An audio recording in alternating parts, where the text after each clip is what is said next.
dans le chapitre 12 de la première lettre aux Corinthiens dans la Bible, il y a 2 fois une petite liste qui concerne le système de l'Église, qui est responsable, qui fait quoi. Alors, la première liste commence au verset 7 jusqu'au verset 11, et ça commence par la sagesse, la connaissance, la foi. Et la deuxième liste, donc elle est séparée d'énormément de versets, elle commence par apôtre, prophète, docteur. Donc une liste est axée sur la connaissance, la sagesse, et l'autre est axée sur les titres.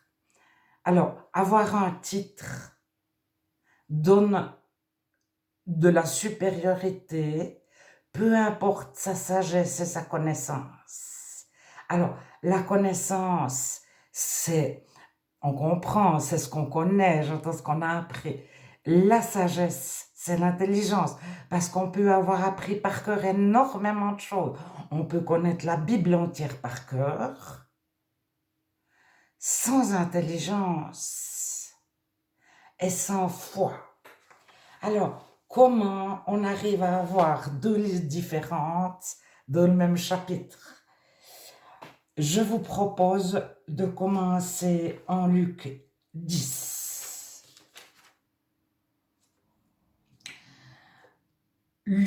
Évangile de Luc, chapitre 10. Après cela, le Seigneur désigna encore 70 autres disciples, 70. Certaines Bibles ont 72, 72. Et il les envoya 2 par 2 dans toutes les villes où lui-même devait aller. Donc, ils vont 2 par 2 dans la ville où Jésus va passer. Alors, est-ce que c'est à prendre au pied de la lettre? Ou est-ce qu'aujourd'hui c'est encore valable? Est-ce qu'on va pour annoncer Jésus? Alors, on connaît tous ça. La moisson est grande, il y a peu d'ouvriers. Partez, je vous envoie comme des agneaux au milieu des loups.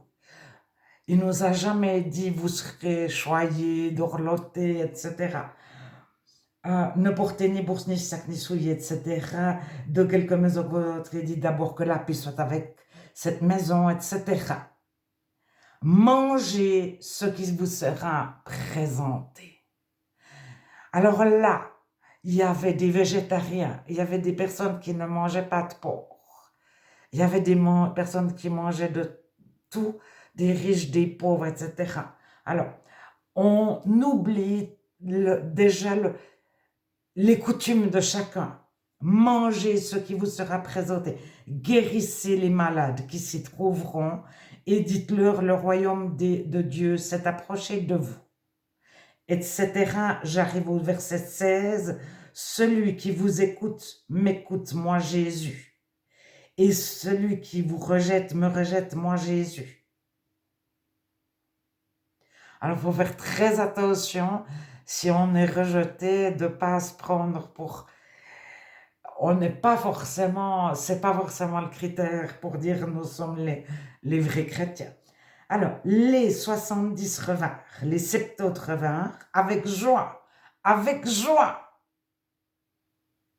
C'est pas marqué, parce qu'il y a marqué ils ont été rejetés, etc. Mais ils sont dans la joie.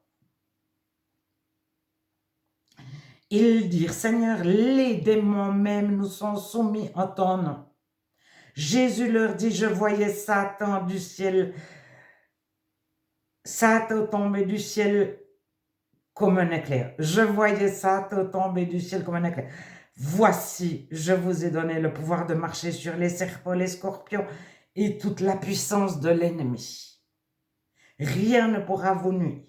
Cependant, ne vous réjouissez pas de ce que les esprits vous sont soumis, mais réjouissez-vous de ce que vos noms sont écrits dans les cieux. En ce moment même, Jésus tressaillit de joie par le Saint-Esprit. Et il dit, je te loue, Père, Seigneur du ciel et de la terre, de ce que tu as caché ces choses aux sages et aux intelligents et de ce que tu les as révélées aux enfants. Alors les enfants, dans ce contexte, c'est les non-instruits, mais ils peuvent avoir 60 ans, 80 ans, mais ils ne sont pas sages et intelligents. Ils n'ont pas acquis de connaissances. Ça peut être les femmes qui n'ont pas été scolarisées, qui n'ont pas fait d'études, etc., etc. Tu as caché les choses aux sages et aux intelligents, tu les as révélées aux enfants. Oui, Père, je te loue de ce que tu as voulu ainsi, etc. On arrive après la crucifixion, après la résurrection, les tout premiers chrétiens, qui étaient environ 120 à se rassembler chaque jour de la chambre haute, ont reçu la Pentecôte, le Saint-Esprit. Et Acte 2, verset 16, c'est ici ce qui a été dit par le prophète Joël.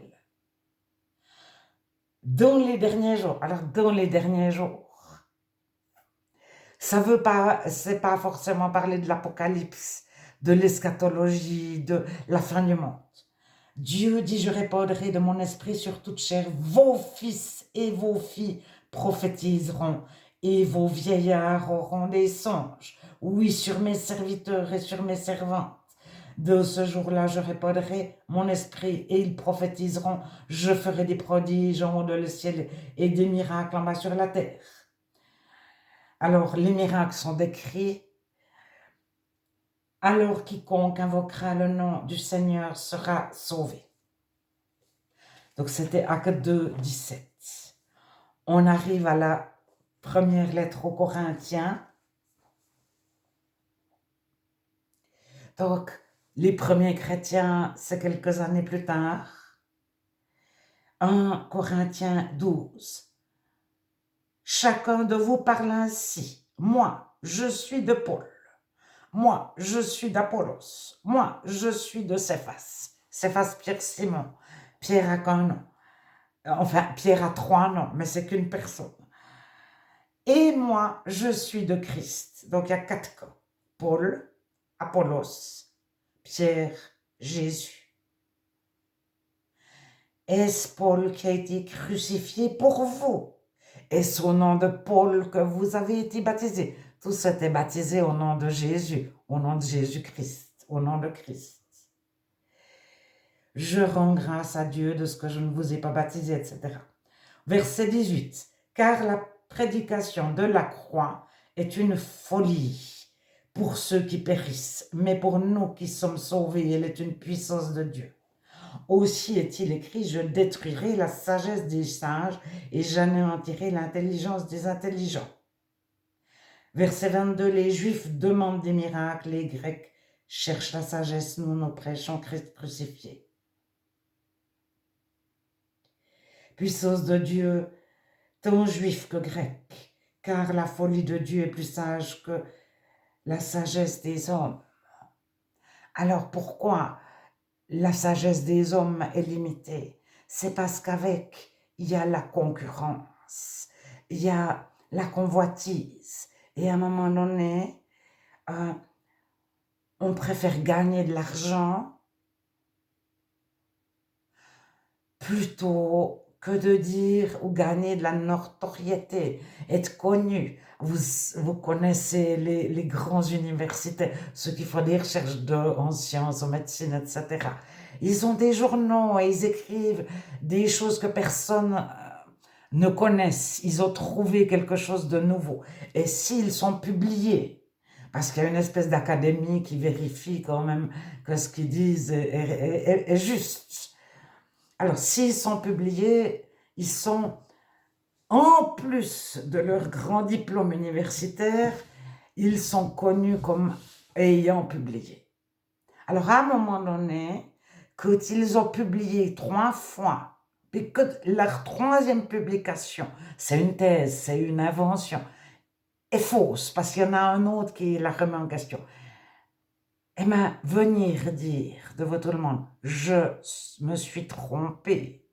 La sagesse, la connaissance passe avant les honneurs, le salaire, parce que son patron, celui qui paye ici, s'est trompé, puis qu'il le dit à tout le monde. Est-ce qu'il va continuer de l'engager?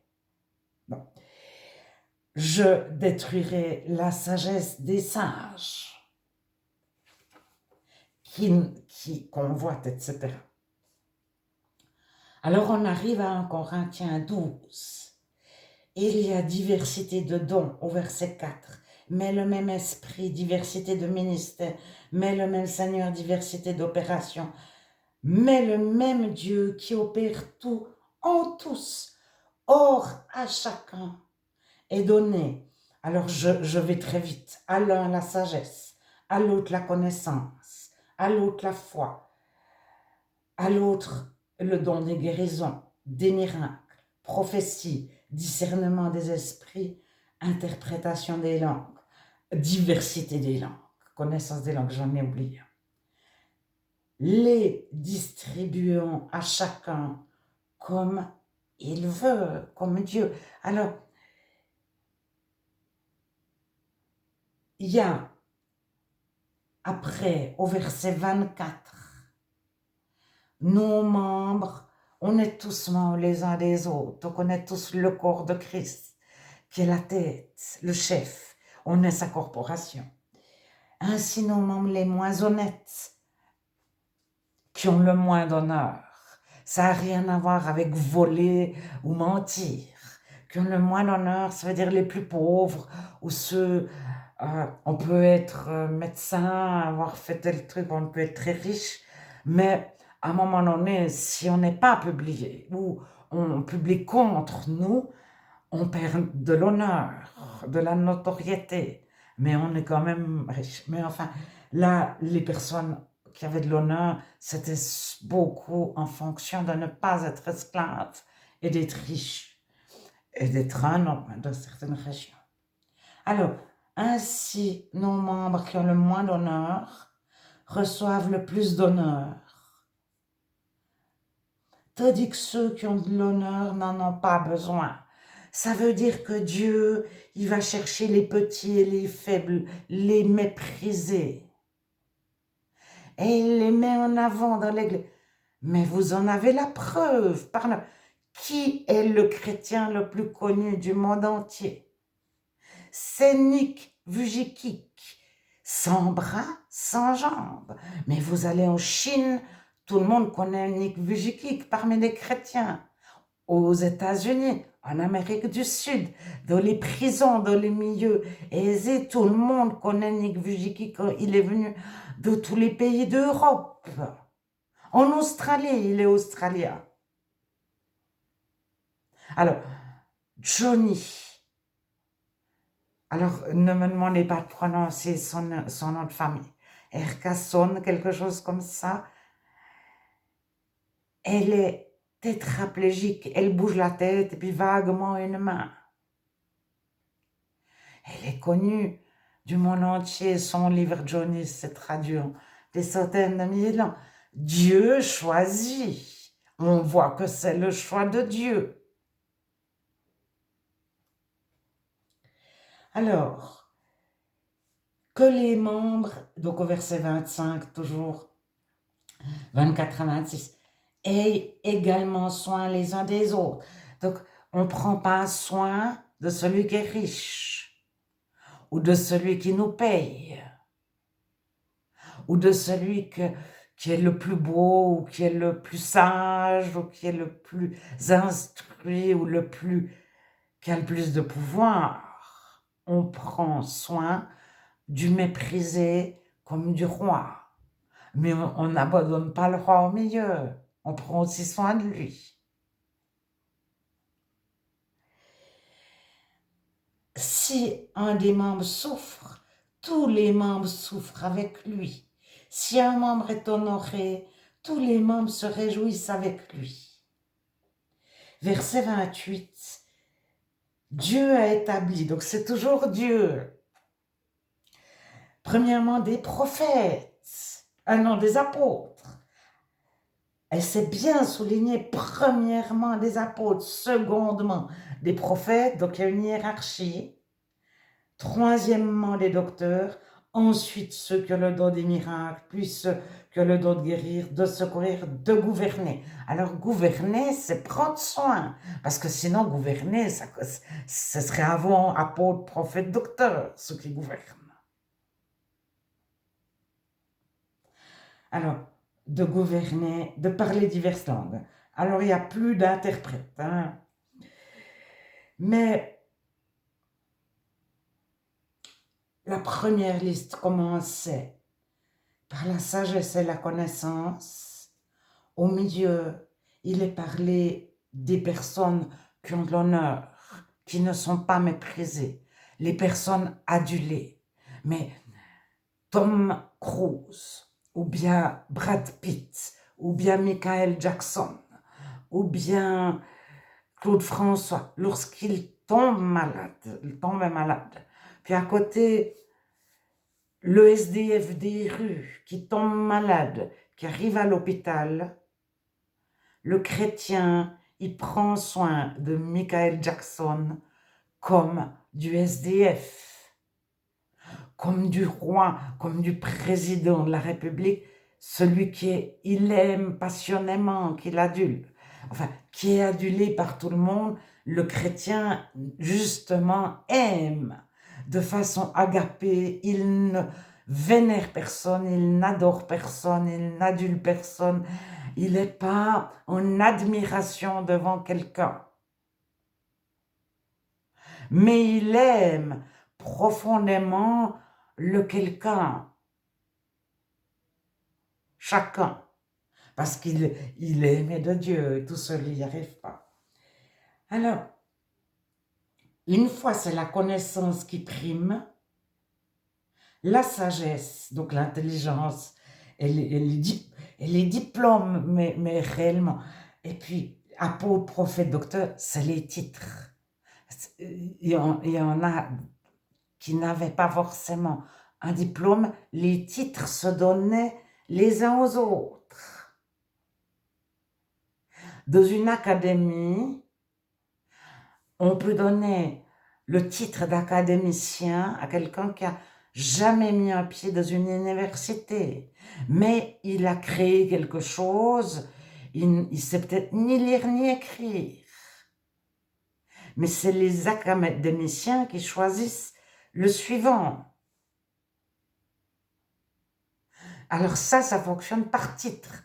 Après, tu as le titre d'académicien, mais si c'est leur meilleur ami, qui a zéro sagesse, zéro connaissance, ils vont le prendre avec eux. Pour une raison X, Y, parce qu'ils l'adulent, ils l'admirent, ou parce qu'ils se soutiennent les uns les autres, ou c'est une question d'argent, de pouvoir. Mais c'est pas la connaissance. Et ça établit tout de suite une hiérarchie de titres. Et là, au verset 7, la hiérarchie commence par la sagesse, la connaissance, puis les miracles viennent après. Alors, on arrive à 1 Corinthiens 14, 26. Alors, au milieu, peut-être 1 Corinthiens 13, si je parle toutes les langues, je prophétise, j'ai la science et la connaissance de tout, j'ai la foi à transporter des montagnes. Si je n'ai pas l'amour agapé, je ne suis rien. Si je me sacrifie, je livre mon corps pour être brûlé, que je souffre, que je fais des pénitences, etc. Si je n'ai pas l'amour agapé reçu de Dieu, je ne suis rien, etc. Tout le monde connaît 1 Corinthiens 13. Alors j'en arrive à 1 Corinthiens 14, au verset 26 à 30. Quand vous vous assemblez, qu'est-ce que vous faites? Alors, il faut le commencer à 1 Corinthiens 11, verset 5, ou 12, verset 5. 11, verset 5, lorsqu'une femme prie ou prophétise. Donc, c'est le même auteur, 2-3 chapitres plus loin, verset 26. si les uns ou les autres parmi vous ont-ils un cantique, une instruction, une révélation, une langue, tout se fait l'un après l'autre. Que faire donc, frère, c'est Adolphos, donc c'est frère et sœur. Alors, verset 30, 29. Les autres jugent, tous les autres jugent de ce qui est dit. Et si un se trompe, quelqu'un lui dit, tu t'es trompé. Tu parles, tu veux le pouvoir. Les autres le disent. Qu'est-ce qui t'anime? Est-ce que tu veux dominer sur tout le monde, aimer, annoncer Jésus? Alors, et si un autre qui est assis pendant que quelqu'un parle, si un autre qui est assis a une révélation de Dieu, que le premier se taise. Alors, toujours en 1 Corinthiens 16, pour ce qui concerne la collecte en faveur des saints, agissez, donc des chrétiens, les saints c'est les chrétiens, agissez comme je l'ai ordonné aux églises de la Galatie, donc de l'épître aux Galates. Donc, que chacun de vous, le premier jour de la semaine, mette à part chez lui, de sa maison, ce qu'il pourra selon son salaire, selon sa prospérité, afin qu'on n'attende pas mon arrivée pour recueillir les dons. Donc, Paul va arriver de 6 mois. C'est écrit, je ne sais plus où. Donc, tous les mois, on met un petit peu quelque chose. Si il fonctionnait par la récolte, lorsqu'ils récoltent des dattes, ils mettent un petit peu de dattes de côté. À la récolte suivante, ou bien ils font de l'huile, ils mettent quelques bouteilles d'huile de côté. Et quand je serai venu, j'enverrai avec des lettres pour porter vos dons, votre collecte, votre libéralité à Jérusalem, parce qu'ils subissaient une famine. C'est écrit dans d'autres chapitres sur la collecte. Avec les personnes que vous aurez approuvées. Donc, ils ne donnent pas leur collecte à n'importe qui, ils la donnent à ceux qu'ils envoient. Et derrière les envoyés, il y a le grec apostolos, les apôtres. Donc ils sont tous approuvés par des personnes qui leur donnent leur don comme titre, comme Tite, T-I-T-E, Tite Timothée. Tite est un apôtre, un envoyé. C'est lui qui organise la collecte. Donc, être chrétien, avoir toute la sagesse, toute la connaissance, toute la foi, on ne laisse pas crever de faim d'autres chrétiens qui vivent une famine. Parce que le premier commandement, tu ne tueras point, le premier commandement, aime. Alors, l'indifférence, manquer d'amour,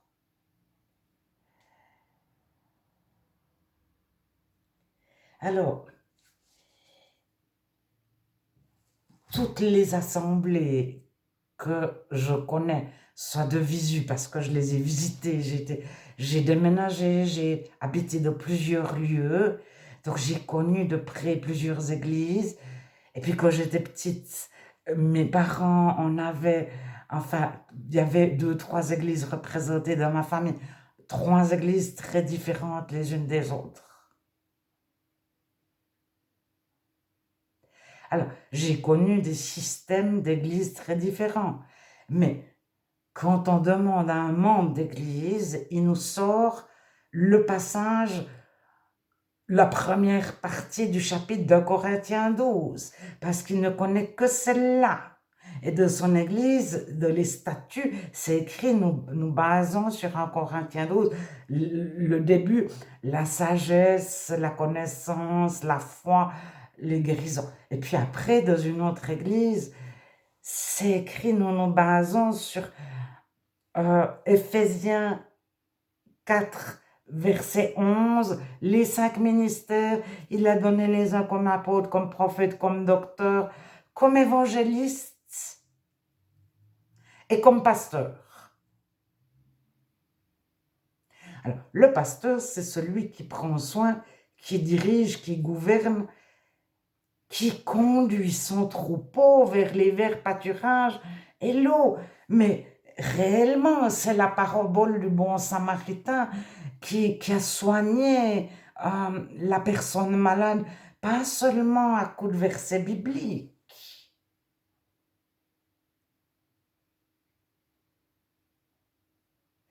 Alors, au milieu, il y a Romains 14. Ne discutez pas les opinions. Si dans une église, ils fonctionnent depuis 20 ans avec un certain système, mais qu'ils ont le souhait que chacun grandisse, que chacun devienne à leur tour pasteur, puis qu'ils ne se prennent pas, mais ça se voit. Vous avez des pasteurs très connus, Paul Washer, qui est connu mondialement. Il arrive et dit bonjour, je suis le frère Paul. Puis il nous parle.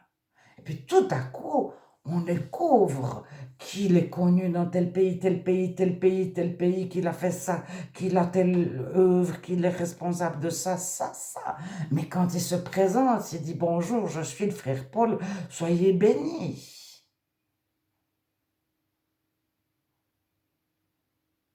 Et après, tout à coup, il donne un petit témoignage. Quelqu'un voulait connaître Dieu, se convertir, mais il ne savait pas comment. J'ai passé, après la réunion qui s'est terminée à 21h, 22h, j'ai passé toute la nuit à lui lire la Bible, tel passage, tel si on a... Toute la nuit, il n'a pas fait un prêche devant 3000 personnes. Puis après, il part avec son avion, il prend 2 mois de vacances, puis il va faire un prêche devant 3000 personnes ailleurs, ou devant 300 000. Alors, quand sur Internet, quelqu'un arrive, bonjour, je suis pasteur. Déjà, on écrit ce qu'on veut, même si on a une jolie photo, puis qu'on a la jolie photo de la maison de notre grande église. Alors, il y en a, ils arrivent, bonjour, je suis pasteur.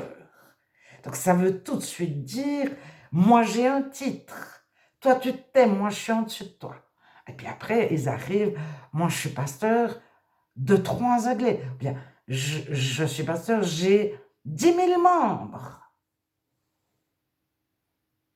Bien, je suis pasteur, j'ai fait telle école reconnue de nanana, puis patati, puis moi je prophétise, puis moi j'ai le don de Mais alors, j'ai quand même connu des gens qui, de la vraie réalité, m'ont dit ah, mais alors je connais celui-là, il est prophète, puis il est pasteur, puis il est docteur, mais évangéliste, il est tout à la fois, mais rien quand on me dit ça, je me dis où est l'erreur? Est-ce que c'est chez la personne? Parce que le réel chrétien, s'il entend cette personne et lui dit tu arrêtes de dire ça, tu amènes les personnes à Dieu. C'est 1 Corinthiens le début. Moi je suis de Paul, moi je suis d'Apollos, moi je suis de Pierre, moi je suis de Christ. Est-ce que Paul a été crucifié pour vous?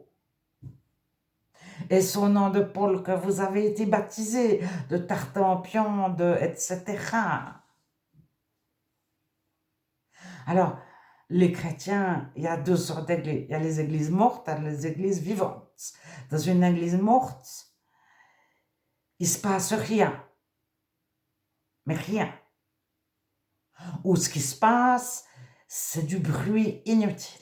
Et il y a les églises vivantes où les personnes ont le Saint-Esprit, elles connaissent Dieu, elles ont une communion avec Dieu, même si elles se trompent, même si elles sont en perte de vie, même si... Et puis, elles aiment et elles se réjouissent si quelqu'un a fait une école, a obtenu un diplôme, elles se réjouissent pour lui. C'est le contraire de convoiter. Si quelqu'un a une nouvelle voiture merveilleuse, je sais pas quoi, elles se réjouissent pour la personne. C'est le contraire de convoiter. Donc même si elles sont sages, elles ont de la connaissance, c'est pas biaisé par le fait de vouloir avoir un statut, un diplôme, être reconnu, être adulé, être...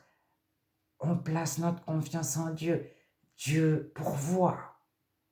Dieu pourvoit. Ça veut dire que si on fait partie d'un organisme qui nous a versé un salaire pendant 20 ans, on a une place au chaud, on a 2 ados à la maison, une épouse qui nous attend, ou un époux qui nous attend. Et puis, notre entreprise dit, bon, on va plus rechercher à faire des médicaments pour soigner les gens. On va rechercher le médicament qui nous fera gagner de l'argent. Le plus d'argent possible. Ben, la personne, le chrétien dit, je refuse. Il perd tout. Mais il sait que Dieu pourvoit. Alors ça, lisez le livre des Corinthiens en entier. Vous verrez.